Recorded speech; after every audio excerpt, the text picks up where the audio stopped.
গোপালগঞ্জ বাংলাদেশের একটা জেলা, আর এই গাইবান্ধাও একটা জেলা।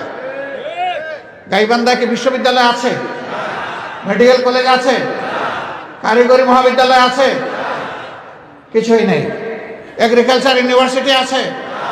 নাই। গোপালগঞ্জে কিন্তু আছে। গোপালগঞ্জে থাকুক, আমাদের কোনো সমস্যা নাই, এটাও বাংলাদেশের একটা জেলা। কিন্তু গাইবান্ধায় থাকবে না কেন? গাইবান্ধা কি বাংলাদেশের অংশ নয়?